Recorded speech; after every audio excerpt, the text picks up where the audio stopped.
গ্রামের বেশিরভাগ মহিলাদের একমাত্র জীবিকা হচ্ছে কিন্তু এভাবে ঘরে বসে হাঁস মুরগি পালন। তো হ্যালো এভরিওয়ান, জিতুস মম কিচেনে তোমাদের আবারও স্বাগতম। আজ কিন্তু দিদি বাড়িতে আমার দ্বিতীয় দিন। তো দেখো চারিদিকে কিন্তু শুধু হাঁস আর মুরগি। এখানে বেশিরভাগ মহিলারাই কিন্তু হাঁস মুরগি পালন করে, আমার দিদিরাও কিন্তু অনেক হাঁস মুরগি পালন করে। তো এই যে যে হাঁস মুরগিগুলো দেখতেছো এইগুলা কিন্তু আমার বোনের কাকি শাশুড়ি, মানে আমার মামার এটা ফার্ম। তো বেশিরভাগ দেখলাম প্রতিটা ঘরেই কিন্তু ওরা হাঁস মুরগি পালন করে। এগুলো সবই কিন্তু দেশি মুরগি হাঁস এগুলাই।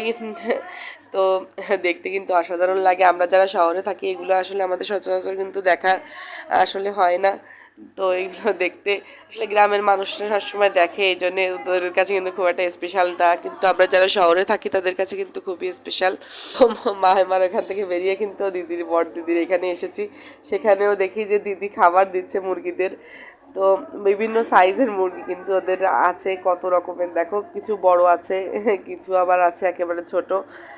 তো এত হাঁস মুরগি আসলে আমরা আসলে কখনোই আসলে এভাবে পারবো না ম্যানেজ করে রাখতে। ওরা আসলে সবসময় এগুলো করে বিধায় কিন্তু ওদের অভ্যাস হয়ে গেছে। এখানে দেখো খাবার দিচ্ছে, আর দেখতে কিন্তু অনেক সুন্দর লাগতেছিল। আসলে আমরা সবসময় তো এগুলো দেখতে পাই না, এই জন্যে আসলে খুবই ভালো লাগে এগুলো দেখলে। এদিকে কিন্তু এ বাড়িতে এসে দেখি যে দিদি কিন্তু একটা চীনে হাঁস কেটে কুটে রেডি করেছে, রান্না করবে বলে সব মশলা টশলা সব রেডি করা হয়ে গেছে। তো আজ কিন্তু মাটির চুলায় কাঠের জালে কিন্তু আজকে এই চীনা হাঁসটা রান্না করা হবে। তো তার জন্য কিন্তু আলুগুলোকে সুন্দর করে ভেজে নেওয়া হচ্ছে। এর মধ্যে দাদাবাবু কিন্তু গরম সিঙ্গাড়া নিয়ে এসেছিলো। তো দিদি কোনো একটা কাজে গিয়েছিল, বললো যে একটু চুলোর পাড়ে বসতে। প্রচণ্ড ঠান্ডা লাগার কারণে কিন্তু কথাটা বলতেও অনেকটা কষ্ট হচ্ছে, নিশ্চয়ই তোমরা বুঝতে পারতেছো। চলে আসছে আর এসে কিন্তু রান্না করতেছে। তো গ্রামে কিভাবে রান্না করা হয় আসলে সেটাই তোমাদেরকে আজকে দেখাবো। গ্রামে কিন্তু আসলে মাটির চুলাতেই বেশিরভাগ রান্না করে, কাঠের জালে আসলে এই রান্নার কিন্তু স্বাদটাই একটা অসাধারণ হয়। মাটির চুলা আর কাঠের জালের রান্নার কিন্তু এমনিতেই একটা টেস্ট আলাদা আসলে। তো কিন্তু প্রথমেই কিন্তু দেখলাম যে তেল দিয়ে নিয়েছিল, তারপরে কিন্তু সামান্য জিরা তেজপাতা এবং শুকনো লঙ্কা ফোড়ন দিয়ে নিয়েছে, তারপরে গোটা পেঁয়াজ কুচানো ছিল সেগুলো কিন্তু বেশি পরিমাণ পেঁয়াজ দিয়ে দিল। তো তারপরে কিন্তু মাংসের যেসব মশলা সেইগুলো কিন্তু সব অ্যাড করে দিয়েছে।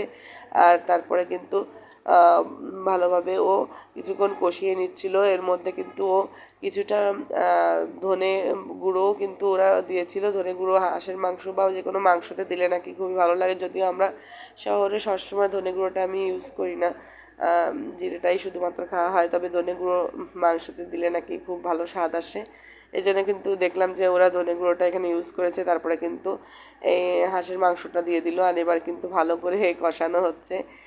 তো বাড়িতে কিন্তু আমরা মাঝে মধ্যে এনে খাই হাঁস, কিন্তু আসলে গ্রামের নিজেদের হাতে পালন করা হাঁস আসলে এভাবে রান্না করে খাওয়ার একটা স্বাদই কিন্তু আলাদা মাটির চুলাতে। তো দেখো কালারটা কি অসাধারণ লাগতেছে এখনই। পর কিন্তু কাঁকড়া মাছের হ্যাচারি ওদের, তো দেখতেছি কাঁকড়া মাছ ধরতে যাচ্ছে। তো এই জন্য একটু দ্রুত চলে গেলাম, আসলে এগুলো তো আমরা সচরাচর দেখি না। তো ওই দেখো আমার ছেলে তো খুব আনন্দ করতেছিল, আর এসে দেখি রান্নাটাও কমপ্লিট